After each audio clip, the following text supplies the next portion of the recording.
Transfer of heat. You know that heat flows from a body at higher temperature to a body at lower temperature. But do you know that how this heat gets transferred from one body to another? See, there are three distinct ways in which heat flows from a hot body to a cold one or from one part of a body to another. These three ways are conduction, convection and radiation. Now, conduction. Conduction is the process of transfer of heat energy in solids from one molecule to another without the actual movement of the molecules. For example, if one end of a metal spoon is placed on a flame, the other end gets heated after a while it happens because of heat energy is transmitted from the heated end of the spoon to the other end of the spoon without the actual movement of the molecules of the spoon. In case of spoon, we can also use by any separate container. The molecules in a solid are tightly packed, but they are free to vibrate. When a solid is heated, the molecules of the solid is contact with the source of the heat vibrate faster. These vibrated molecules collide with adjacent molecules and transfer their vibration or energy to the next molecules. Thus, in this way, heat energy is transferred from one molecule to another. This is how heat is transferred from hotter to a cold part of the body continuously. Conductors and insulators.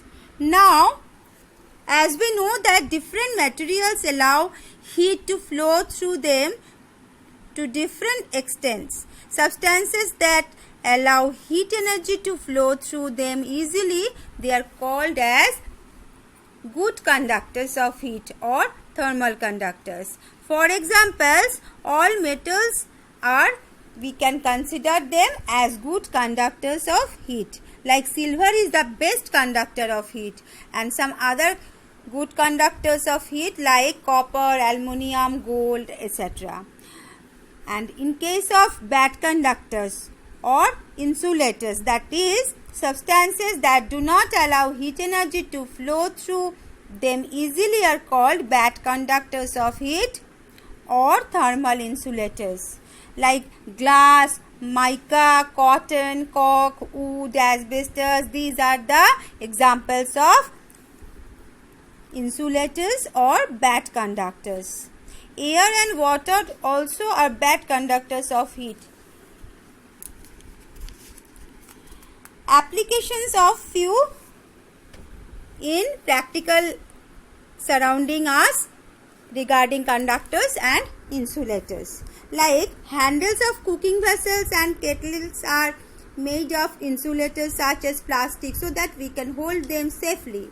In case of cooking vessels are made of metal so that they can readily absorb heat and transfer it to the food being cooked, as we see in the pressure cooker.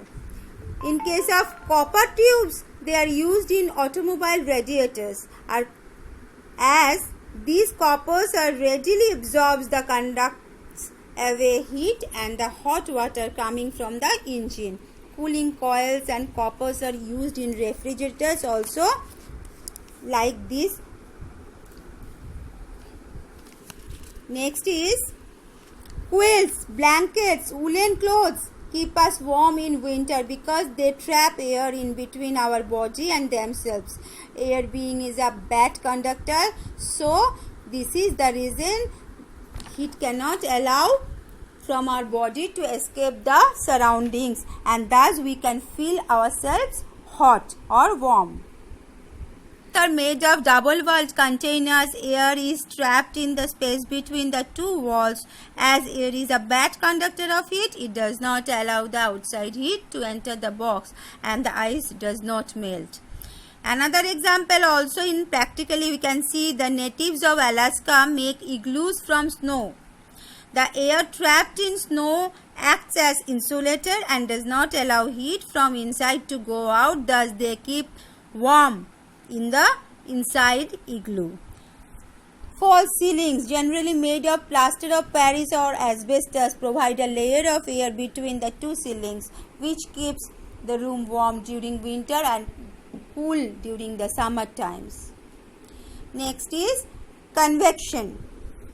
Convection is the mode of transfer of heat in fluids, wherein the molecules actually move from one part of the fluid to the other. Here is the main difference with the conductors. As molecules in solids are tightly packed, actual movement of molecules is not possible in case of solids. Hence, convection does not take place in solids, but in case of liquid, heat transferred by convection only in fluids, that is liquid and gases. Applications of convection of few examples through which we can see the convection process easily flows in air also. Like in nature, sea breeze and land breeze are examples of convection currents set up in air in coastal areas. Chimneys are fitted in factories to remove undesirable smokes and fumes. Being hot and thus lighter, these gases rise up and escape through the chimneys. Again, ventilators are placed high up on the wall of the room, and the warm air containing the carbon dioxide inside the room rises up and cooler fresh air flows in through the ventilators. Now, the last way of transfer of heat through which we can get the heat surrounding areas, that is called radiation. The transfer of heat from a hot body to a cold body directly without heating the space in between and which does not require any medium is called radiation. Thus, radiation is the fastest mode of transfer of heat. Radiation or radiant energy levels travels along straight lines in the form of waves. These waves are capable of passing through vacuum just like light waves. Almost all hot objects radiate heat. If you sit in the front of an electric room heater, you can feel it. If you keep your hands near the fire, you can feel that. Absorption and reflection of the radiant of heat. Just like light waves, heat radiations can also be reflected. Radiant energy incident on an object is partly reflected and partly absorbed depending upon the color of the object. Dark colored object absorb more heat radiation than light colored object. One example of application of the black and polished surfaces, like the people prefer wearing white or light colored clothes during summer time in order to stay cool. Wearing black or dark colored clothes is preferred during winter to stay warm.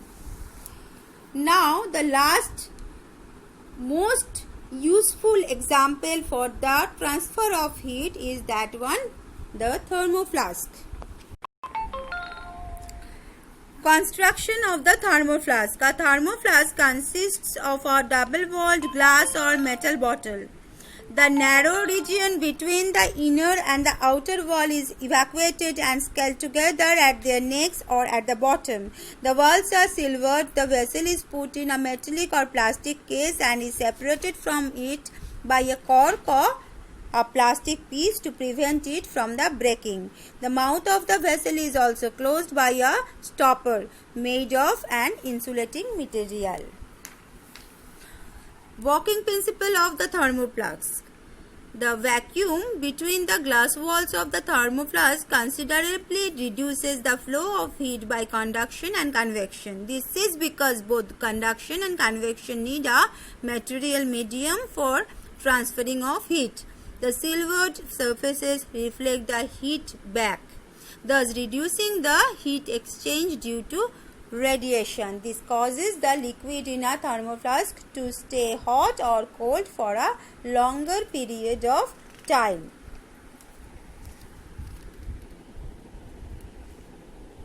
So, regarding the transmission of heat, only three ways are there, that is radiation, conduction and convection.